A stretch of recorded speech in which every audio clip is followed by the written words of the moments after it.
courage, mon frère. Qu'est-ce qu'on t'a dit hier? Est-ce qu'on t'a dit que ce que tu traverses est un célibat diabolique?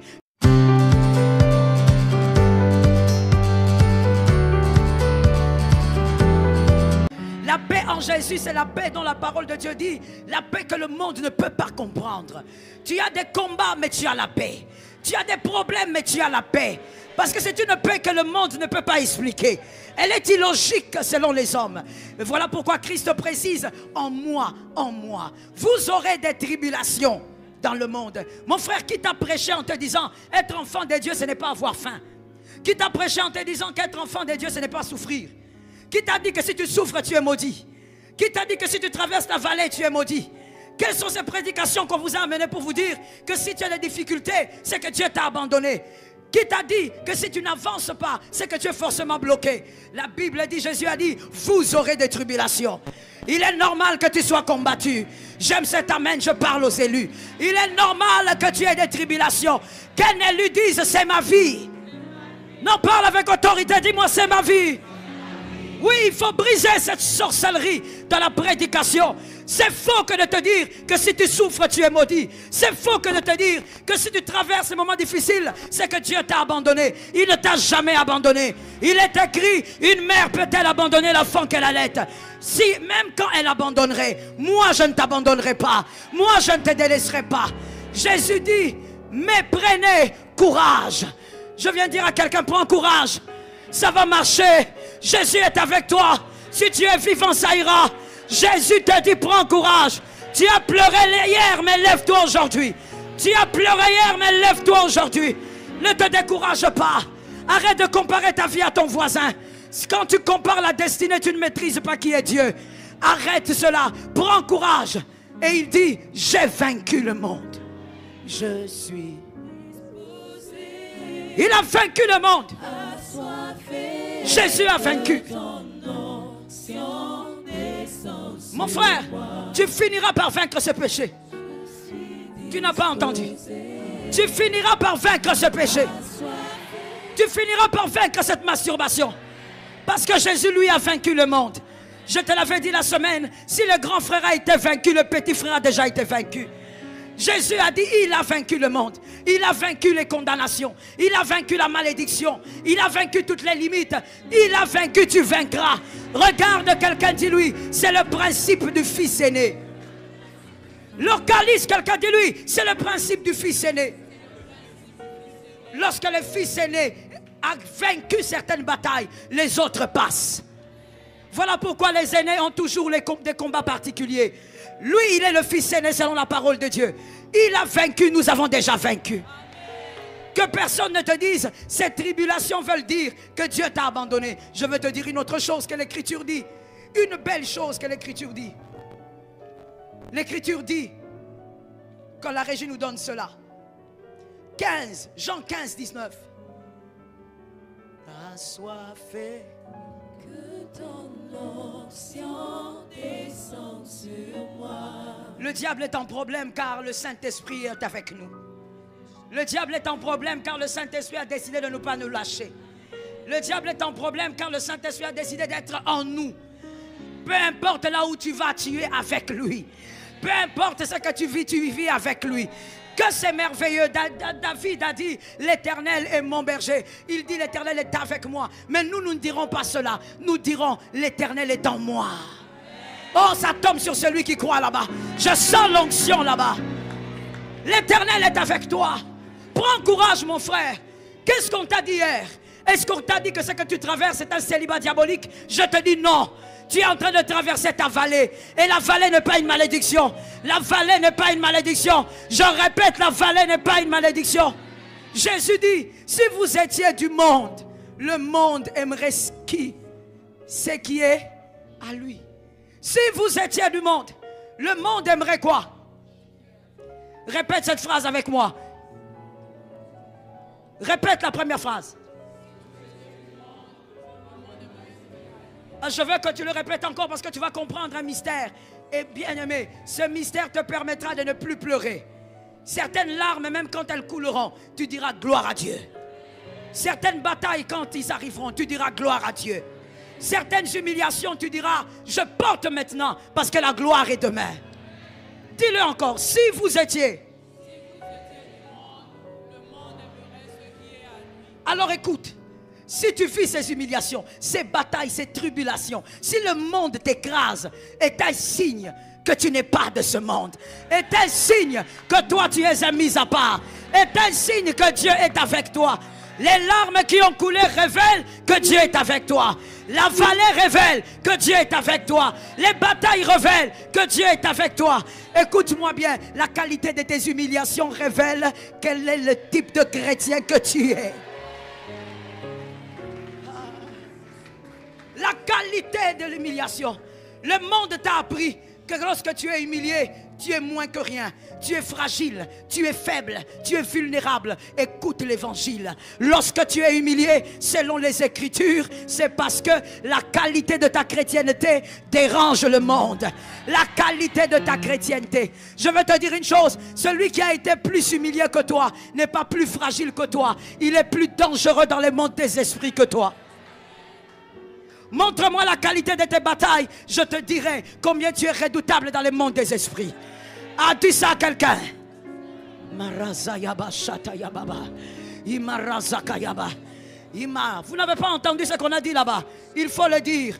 Car quand on dit à quelqu'un, on sait ce qu'on fait. La vie et la mort sont au pouvoir de la langue. Dis à quelqu'un, la qualité de mes batailles révèle la qualité de ma chrétienté. Écoute mon frère. Tout dénudement n'est pas scandale. Tout dénudement n'est pas scandale. Lorsqu'on a dénudé Joseph, la femme de Potiphar avait cru maîtriser la vie de Joseph.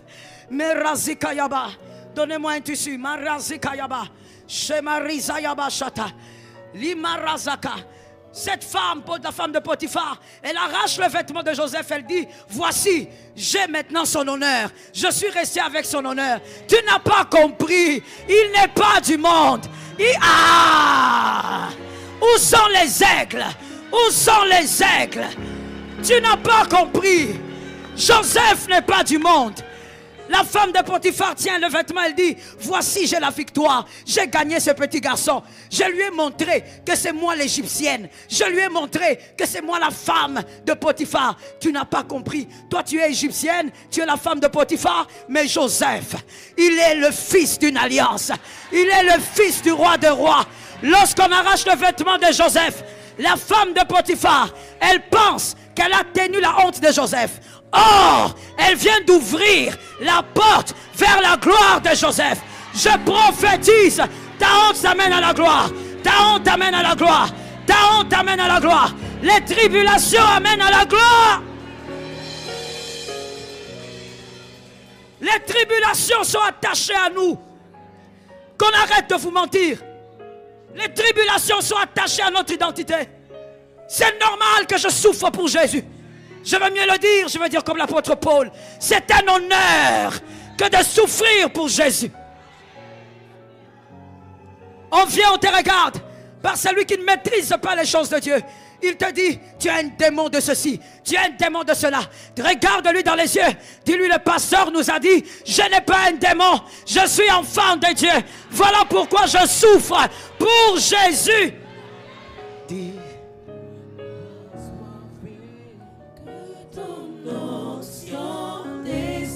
Sur moi. Tu es enfant de Dieu. Tu es enfant de Dieu. Le vêtement qu'on a arraché à Joseph, c'était le vêtement qui révélait qui il était réellement. Le vêtement que Joseph avait chez son père ne le correspondait pas. Lorsque Dieu veut t'envoyer vers ce qu'il attend de toi, il va s'organiser pour que dans le parcours, on t'arrache certains honneurs. Quand on te les arrache, dis à Dieu, merci pour la grâce. Est-ce que quelqu'un m'entend? Les tribulations, la vallée de l'ombre de la mort, ce n'est pas une faiblesse, c'est pour les grands. D'ailleurs, je veux t'informer, comme il est écrit, tout concourt au bien de ceux. Donc Dieu ne permet pas à n'importe quelle tribulation d'arriver à n'importe qui. Je répète les Écritures, je répète la phrase, tout concourt au bien de ceux. Donc Dieu ne permet pas à n'importe quelle tribulation d'arriver à n'importe qui. Lorsqu'il envoie une tribulation, il te connaît. Il t'a pesé. Il sait que toi, tu ne trahiras pas. Il sait que toi, aïe, aïe, aïe. Les élus qui sont au-dessus, recevez l'onction de Dieu. Il sait que toi, tu tiendras. J'ai souvent dit à certaines femmes, lorsqu'elles me disent, pasteur, mon mari est volage, je n'en peux plus. Il court sur tout ce qui bouge. Je dis, tu sais, Dieu est tellement extraordinaire. Des fois, elles me disent, pourquoi je n'ai pas le mariage comme l'autre? Non, Dieu compte sur toi. Dieu sait que toi, même avec cet homme-là, tu ne lâcheras pas. Tu tiendras Jésus jusqu'à ce que tu voies la gloire de Dieu. Toute femme n'a pas ce cœur-là. Des fois, c'est que toi, tu considères comme étant meilleur que toi. Au fait, la vérité spirituelle, c'est que Dieu les trouve plus faibles que toi.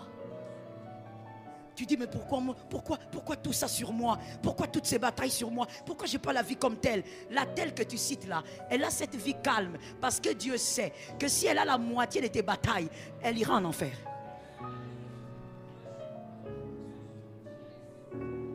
Voilà pourquoi il est aussi écrit, aucune tentation ne peut vous atteindre.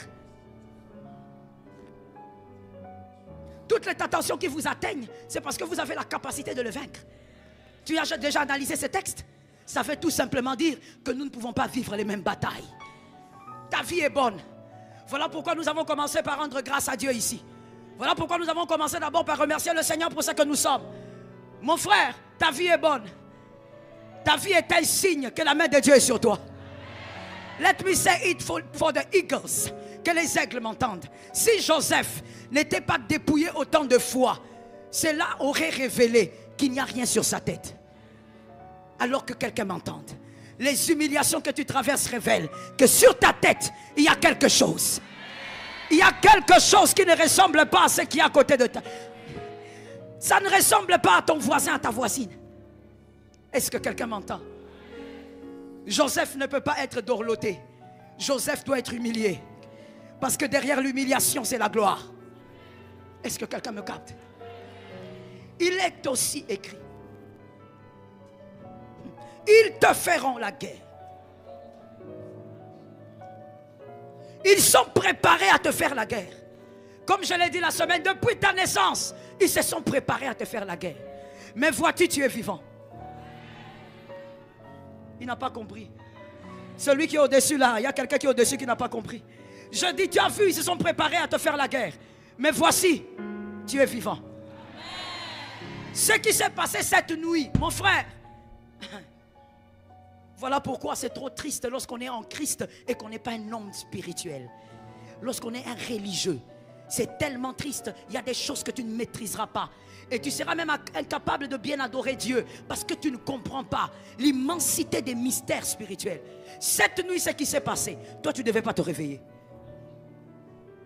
Cette nuit, les réunions qu'il y a eu dans le monde des ténèbres, dans ton village, toi tu ne te serais pas réveillé. Même les sorciers sont étonnés que toi tu sois réveillé aujourd'hui. Que toi tu sois là jusqu'à 7 heures. Parce qu'il est écrit, ils te feront la guerre. Oh, j'ai entendu 2 personnes là-bas. Ils te feront la guerre. Ils te feront la guerre. Ils te feront la guerre. Ils ont cru vouloir détruire, mais ils n'ont rien détruit. Ils t'ont bonifié. Non, tu n'as pas compris. Je vais essayer avec les aigles. Lorsque la femme de Potiphar a cru condamner Joseph, elle s'est dit, je lui ai démontré que c'est moi la maîtresse ici. Que c'est moi la cheftaine ici. Alors que, madame, tu as bien fait. Parce que dans ta maison, listen well, les aigles au-dessus, écoutez-moi. Dans la maison de Potiphar, Joseph est un bon gérant, mais il ne sera jamais un bon interprète des songes. Ce n'est pas dans la maison de Potiphar qu'on apprend à interpréter les songes. Dans la maison de Potiphar, on apprend la gérance. Mais ce qui amènera sur le trône, ce n'est pas la gérance, c'est l'interprétation des songes. Lorsque Dieu te permet de vivre des humiliations, il t'amène vers ta gloire. Il t'amène vers ta percée. Il est en train de t'aiguiser. Dis avec moi, les tribulations aiguisent. Oh, parle avec autorité, les tribulations aiguisent. Mon frère, que personne ne te dise, depuis que tu es en Jésus, pourquoi tu as la même forme, pourquoi tu as les mêmes vêtements, pourquoi tu as la même situation. Dis à ces gens, c'est parce que je souffre, c'est pas, ah non, je vais mieux le dire, c'est parce que je suis enfant de Dieu que je vis ce que je vis. Est-ce que quelqu'un m'entend? Lorsque Dieu veut te faire du bien, je veux te choquer. Lorsque Dieu veut te faire du bien, il t'amène dans l'humiliation.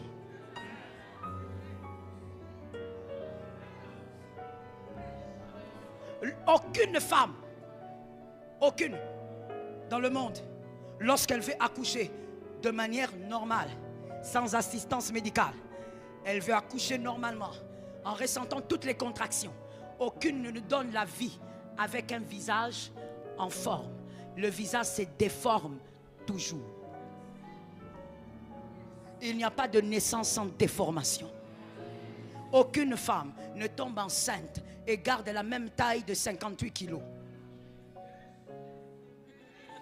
Aucune femme ne tombe enceinte et garde le visage mignon de sa famille.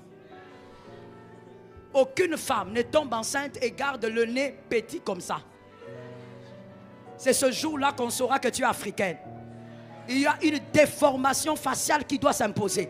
Jésus, pourquoi tu nous as fait ça? Mais parce que Jésus est un pédagogue, un psychologue, un enseignant. Il est en train d'enseigner au travers de tout ce qui existe. Il n'y a pas de vie sans déformation. Je prophétise sur toi. La déformation que tu vivras cette année t'amènera à une nouvelle vie, t'amènera à une nouvelle grâce, t'amènera à de nouvelles victoires. C'est pour une nouvelle victoire. Mon frère, tu n'es pas bloqué par le diable. Tu traverses la vallée. Ah, il y a des frères qui sont connectés, mais je ne sais même pas pourquoi ce ne sont pas des sœurs. J'ai l'impression que les hommes entendent mieux ce que je dis.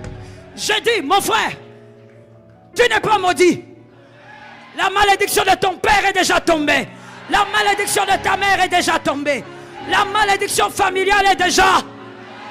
Le châtiment qui te donne la paix est tombé sur lui. Il a déchiré. Il a déchiré l'or. J'attends que les élus complètent, mais je ne les écoute pas. Il a déchiré. Mon frère, viens. Viens. Beaucoup de gens vont prêcher avec moi ce matin. Marazikaya Bashata. Tiens ça. Déchire. Regarde le peuple déchire. Il a déchiré. Jésus a déchiré. Là où on avait dit tu es maudit. Là où on avait dit tu t'arrêteras. Là où on avait dit tu n'avanceras pas. Là où on avait dit que tu ne mettras pas au monde. J'ai dit il a déchiré. Écoute. Maintenant regardez. Regardez ce dont très peu de personnes ont pensé, mais je sais que certaines personnes ont pensé à ça. Quand le diable, même si le diable veut récupérer ce que Jésus a déchiré, il les met ici. Il commence à les recoller pour te condamner. Recolle. Pendant que le diable recolle, et il a du mal même, 1 année, 2 ans, 3 ans, 4 ans, 5 ans, 6 ans, 7 ans, 30 ans, 40 ans, 50 ans, tu es en train d'aller. 60 ans, 70 ans, tu es en train d'aller.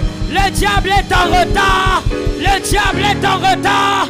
Le diable est en retard. Les dons qu'il cherche à récomposer, il y a même des lettres qui l'échappent. Le diable est en retard. Regarde un voisin, dis-lui, le diable est en retard. Maintenant, il est aussi écrit. Il est aussi écrit. Toute arme. Toute arme. On va mieux le lire. Tu as paraphrasé. Donnez-moi le verset là. Tu vas lire et comprendre l'écriture. Toute arme forgée contre toi sera nulle. Mais seulement tu ne connais pas la quintessence de ces choses. Tu sers dans cette église. Maintenant écoute. On parle de ta vie là-bas. Toute arme forgée contre toi sera sans effet. Et toute langue qui s'élèvera en justice contre toi, tu tel.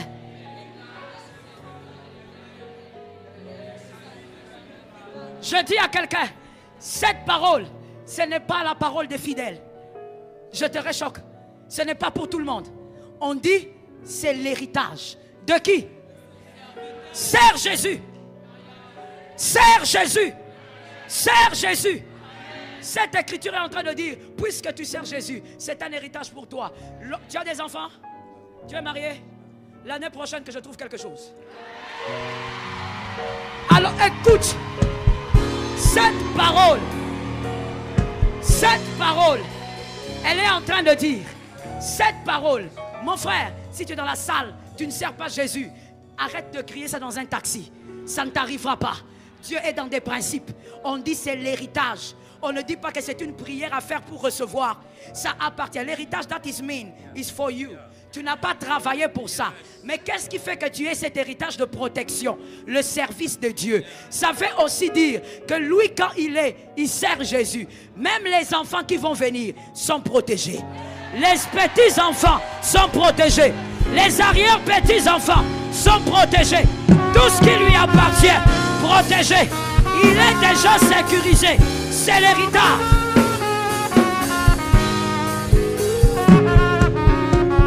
Je veux te réchoquer, écoute. Ça veut aussi dire que tel qu'il est là, c'est un bon exemple. Comme il n'est pas encore marié, même sa femme, là où elle se trouve, même si elle ne sert pas Dieu, parce que lui, il sert Dieu, tout ce qui est à lui est localisé dans le monde des esprits et c'est protégé. Je dis à une femme ici, arrête de t'asseoir et d'attendre le micro pour servir Jésus. Servir Jésus, ce n'est pas le micro. Servir Jésus, c'est gagner les âmes. Entre dans les quartiers, gagne les âmes. Je n'ai pas entendu.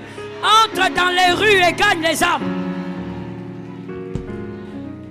J'ai toujours été fier pour ça, même si le Saint-Esprit, des fois, il me récupère, il me dit, Joël, arrête, ne parle pas des choses passées, parle d'aujourd'hui. C'est comme ça qu'il me taquine des fois. Je lui dis, Saint-Esprit, la première âme que moi j'ai gagnée pour toi, j'avais 14 ans.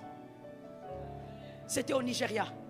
J'avais 14 ans, c'était une collègue de l'école. Et comme vous le savez très bien, un pays aussi musulman, et avec beaucoup de pratiques de maraboutage.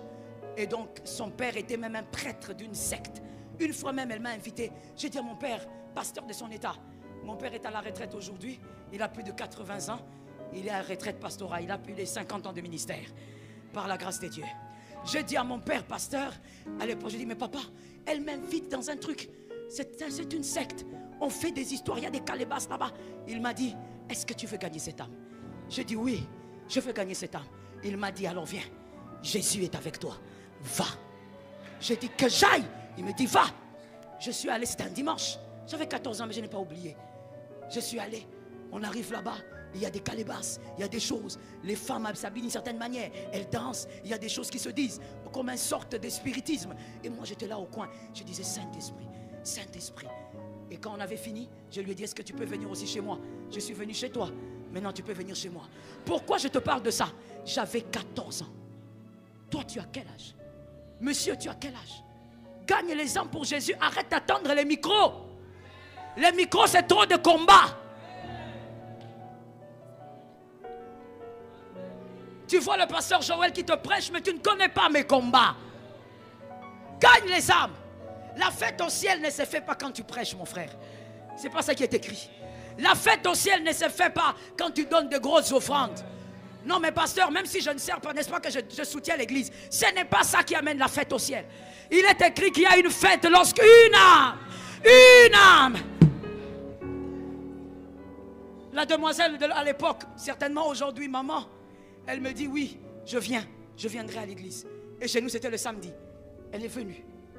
Et là, c'était la prédication dans le tabernacle des jeunes. On a prêché. Cet homme a prêché ce jour-là. Après, il dit, qui veulent donner leur vie à Jésus? Je vois ma copine se lever. Je dis non, c'est une blague. Je dis non, c'est une blague. J'ai ouvert les yeux, je dis non, c'est une blague. Elle s'est levée, elle est allée, elle pleurait. J'avais 14 ans, je me disais, mais elle pleure quoi? C'est que toi tu as reçu facilement, pour d'autres c'est un trésor. Oui, tu ne peux pas comprendre. Tu ne sais pas d'où elle venait. Et après cela, je me suis dit moi-même, peut-être que c'est un coup de tête. Peut-être que... Et puis après quelques jours, j'ai été convoqué par son père. Son père m'a dit, ma fille m'a dit qu'elle a donné sa vie à un certain Jésus. Et que c'est toi qui l'as amené là-bas. J'étais là tétanisé. Je regardais ce monsieur Yoruba, très imposant, qui parlait. Je le regarde, je dis, oui papa. Il me dit, pourquoi tu crois en ce Jésus-là? Parce que tes parents sont chrétiens? Je lui dis non. Il me dit, pourquoi? Je dis, parce qu'il m'a consolé. Il m'a regardé, toi, à 14 ans, il t'a consolé? J'ai dit oui. C'est que l'argent ne pouvait faire. Jésus l'a fait pour moi. Il m'a dit, à cause de toi, je laisse ma fille. Mais écoute, tu sais ce que moi j'avais compris? J'avais compris que le salut, son âme qu'elle avait donné à Jésus, n'était pas une blague. Si son père a pu me convoquer, c'est que même à la maison, on a découvert que ce n'était plus la même personne. Qu'elle ne voulait plus aller dans ces histoires-là. Mon frère, quand on ira au ciel, même si les anges me privent de beaucoup de choses, j'irai auprès de Jésus pour dire, donne-moi ma couronne. Il y a une âme. La Bible dit, la couronne c'est la récompense qu'on te donnera. De la manière dont tu as servi Jésus sur terre, Dieu donnera des couronnes à chacun de nous. Des couronnes différentes, selon ton zèle et ton amour pour le Seigneur. Gagne les âmes. Toute arme forgée contre toi, ce n'est pas pour les fidèles. Ce n'est pas pour celui qui se met sans rien faire.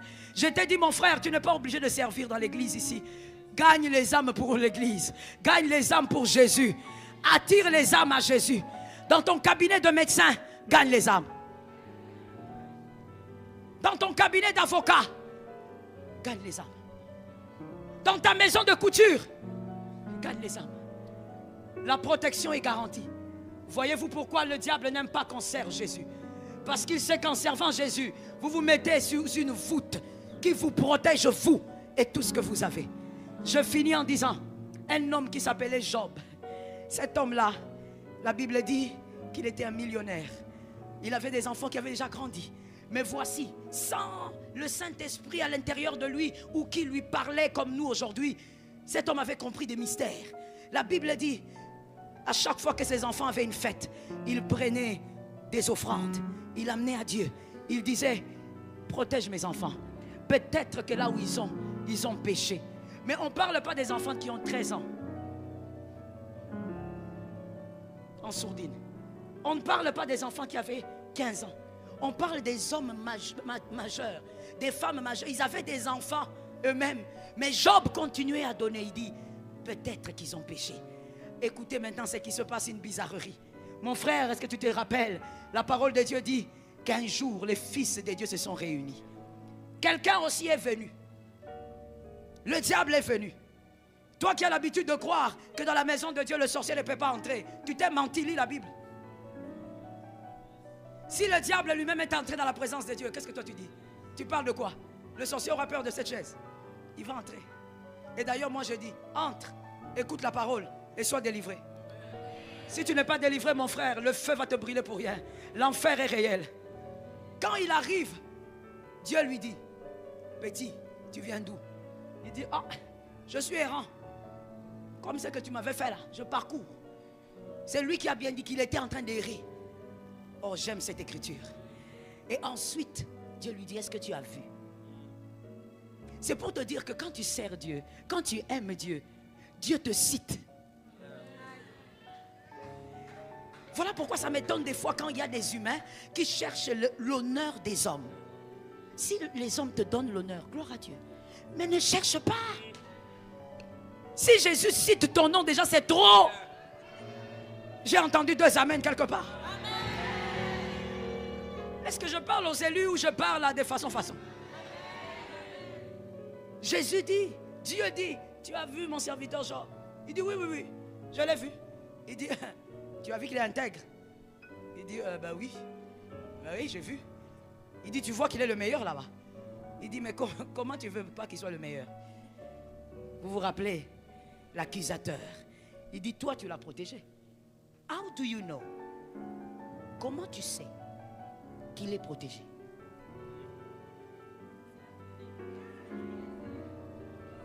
Satan, on t'a posé une autre question en fait. Pourquoi toi tu parles de protection? Non, c'est parce que tu as protégé. Écoutez, tu l'as protégé, virgule. Lui et tous ses biens.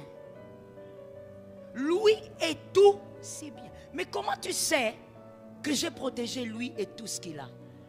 Parce que avant même que le diable n'aille là-bas, le diable, quand il voit un enfant de Dieu, il vient essayer. Mais parce qu'il est écrit, toute arme forgée contre toi, toi qui es serviteur de Dieu, il viendra la nuit, le jour, il verra une barrière. Ça tombe sur ceux qui sont au-dessus. Il viendra à midi, le soir, barrière. Dis avec moi, barrière. Ah, dis avec moi, barrière. Prophétise, barrière. La nuit, le jour, dans la famille, dans le village, dans tes études, dans tes affaires, dans ta foi, dans cette église, il trouvera la barrière. Il ne passera pas. Dis avec moi, il ne passera pas. Je suis un élu. Va avec la grâce, mon frère. Tu es un élu. Sers Jésus. Il ne t'aura pas. À chaque fois que tu seras humilié, rappelle-toi que Jésus t'amène vers la gloire. Rappelle-toi qu'il n'y a pas de porte de gloire sans porte d'humiliation. Lève ta main droite avec moi. Je suis. Dis au Saint-Esprit, Saint-Esprit.